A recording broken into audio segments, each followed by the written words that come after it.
কিছু কিছু লুল্লি তো আছে যে আমার ইনবক্সে মেসেজ দিব, oh you are so handsome যাই দেখবো আমার ফলোই করো না।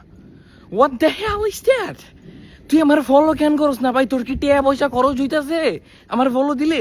মানে খালি আমারে না ভাই, তোমরা সবাই সবার কেমন জানি মানে একটা সব কিছুর মধ্যে ego.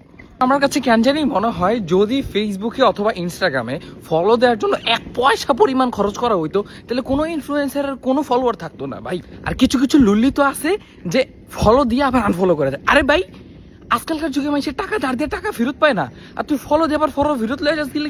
And the fact is not only me, it's happening to all. মানে ভাই তোমরা আইয়া মানে এন্টারটেনমেন্ট লয়া যাবা গা, ফলো দিবা না। শৌখিনার মার পান্ডাবাদ পাইছো যে তোমার যার মন চায় আয়া খাইয়া পেটটা ভরে যাবা গা, কোনো ট্যাব বসে দিবা না।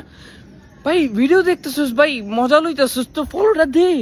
কেন মানে না ফলো দিব না, আয়া মজা লাই হি একটা কমেন্ট করে হি যাবো গা। সব কথার এক কথা আমি বলতে চাই, আসুন আমরা ভেদাভেদ ভুলে যাই।